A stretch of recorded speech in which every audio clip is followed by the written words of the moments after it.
The boarding door had just clicked shut when Marcus Hale stopped in front of seat 2A, his assigned place in first class.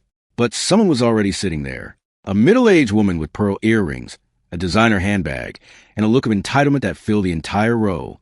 She had already spread her belongings on the seat, her scarf draped carelessly over the armrest, a glass of sparkling water in hand, like she owned the place.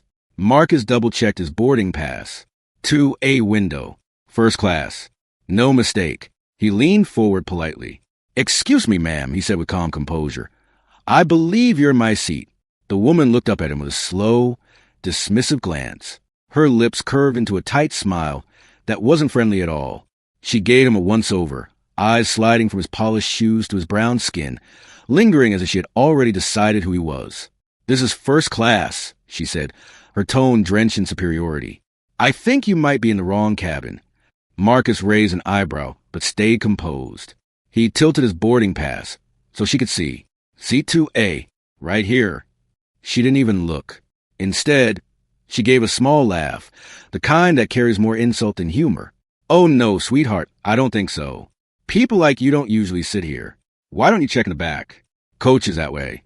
She pointed casually toward economy, as though directing a lost child. For a moment, the cabin seemed to freeze.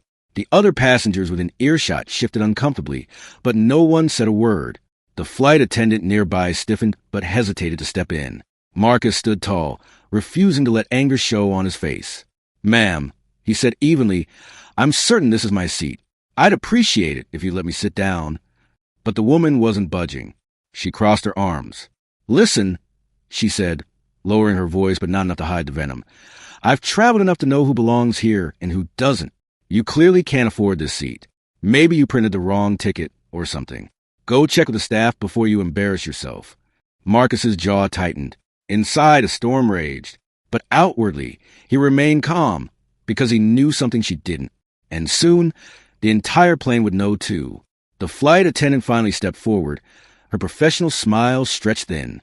"Is there a problem here?" she asked. "Yes," the woman answered quickly, beating Marcus to it. "This man is trying to take my seat. Clearly, there's been a mistake." Marcus calmly handed his ticket to the attendant. She scanned it, her eyes flicking back to the screen. Her expression shifted almost instantly. "Sir, you're absolutely correct. This is your seat, 2A. Ma'am, may I see your boarding pass?" The woman scoffed, fumbling in her handbag. "Fine, but I know what I bought. I booked this seat weeks ago." She pulled out her pass, smugly handing it over. The attendant glanced at it, and her brows furrowed. "Ma'am, your ticket says 12C. That's an economy." The woman's face drained of color, then flushed red. "What? That can't be right. I always sit in first class. There's no way."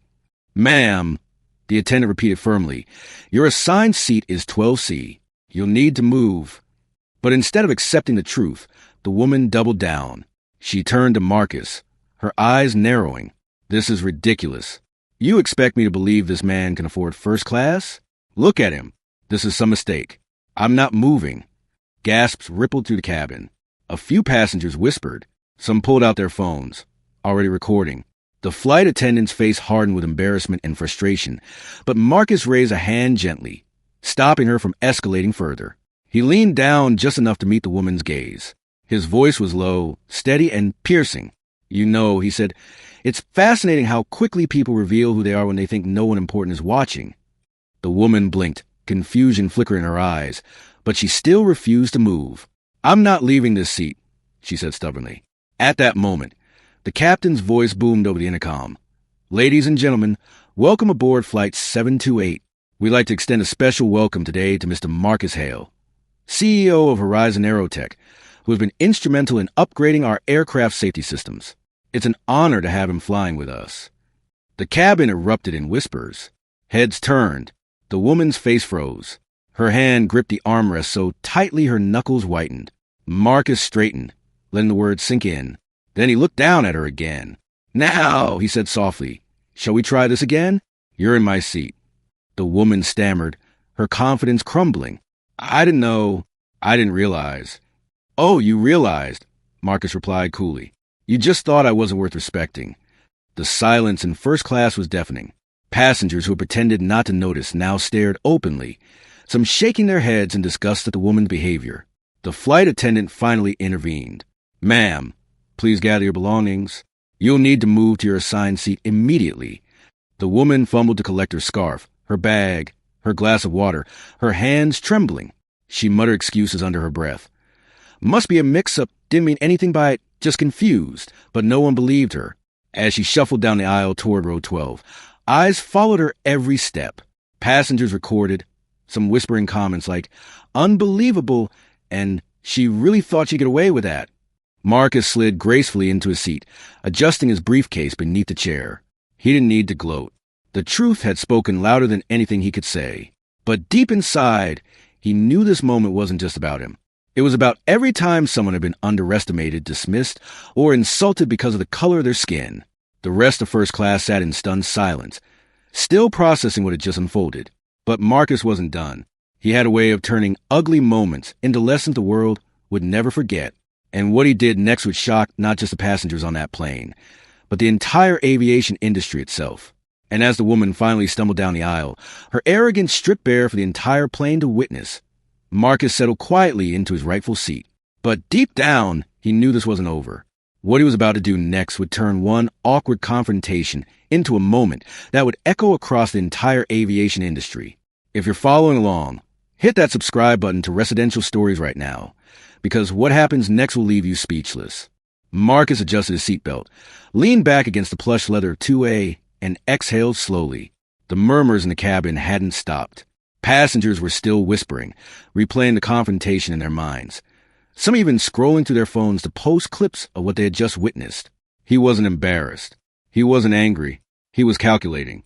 The woman who had tried to steal his seat was now shoved into row 12, squeezed between two annoyed passengers. She pulled her scarf tighter, avoiding every stare, every camera phone pointed in her direction. But Marcus wasn't interested in revenge. No. His mind was already working on something bigger. As the plane began to taxi, the captain's voice came again. Once more, a special welcome to Mr. Marcus Hale, CEO of Horizon Aerotech. We're proud to have you with us. Some passengers clapped politely. Others glanced between Marcus and the humiliated woman, realizing this flight had become more than just travel. It was a story unfolding in real time. Marcus gave a nod of acknowledgement, but his focus was inward. He wasn't just a CEO. He was a black man who had fought his way through countless doors slammed in his face. This woman's words were nothing new, but the timing, the setting, made an opportunity.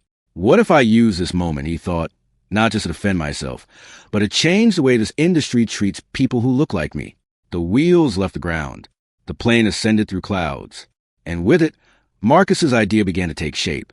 By the time they reached cruising altitude, the flight attendant returned to his row. "Mr. Hale," she said softly, "on behalf of the crew, I want to apologize for what happened earlier. That woman was completely out of line." Marcus smiled.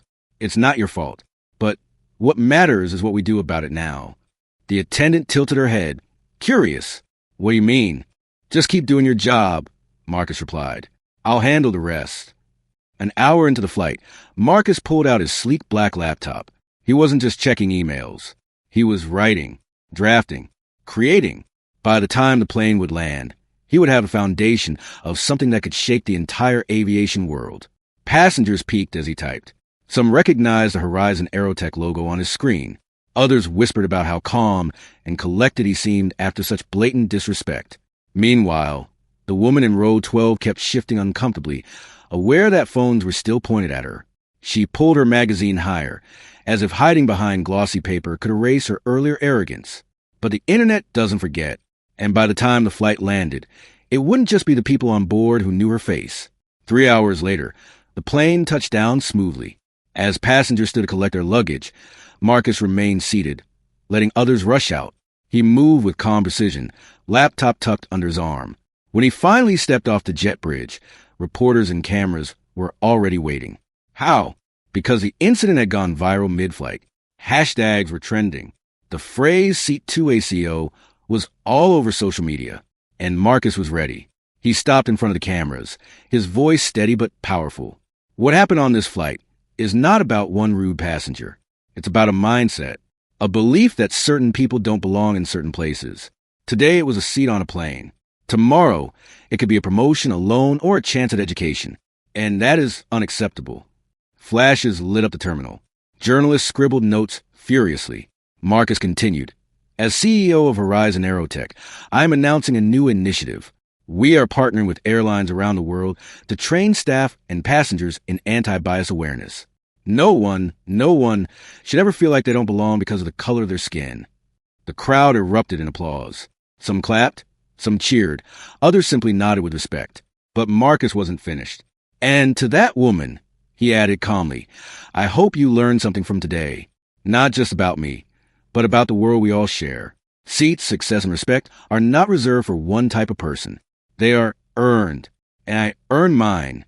The clip hit news outlets within the hour. By nightfall, airlines across the globe were issuing statements, promising to review policies and support Marcus's initiative. The aviation industry had been shaken awake, not by a lawsuit, not by a scandal, but by a black CEO who turned humiliation into change. Back in her hotel room that night, the woman scrolled through her phone. Every headline had her photo. Every video had her voice mocking Marcus, dismissing him, and every comment section was filled with condemnation. She had become the face of ignorance overnight. Meanwhile, Marcus's inbox overflowed with messages from CEOs, activists, and ordinary travelers thanking him for standing tall with dignity. His company's stock even rose the next morning because the world didn't just see a businessman. They saw a leader. Marcus, however, didn't smile for the cameras. He didn't bask in the praise. He knew this wasn't about fame. It was about impact. And though one woman's arrogance had sparked the moment, it was millions of eyes watching who would carry the lesson forward. Days later, at a press conference, Marcus stood before a massive banner reading.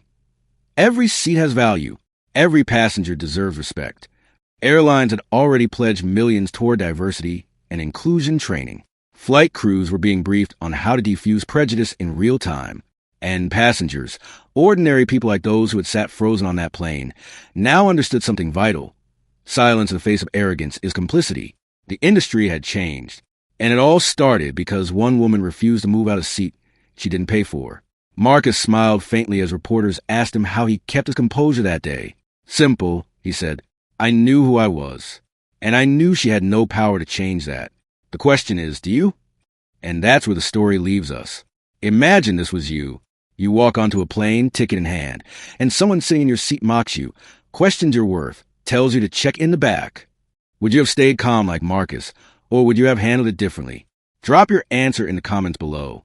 And if you believe every seat and every person deserves respect, make sure to like this video, share it with a friend, and subscribe to Residential Stories for more powerful true stories that matter.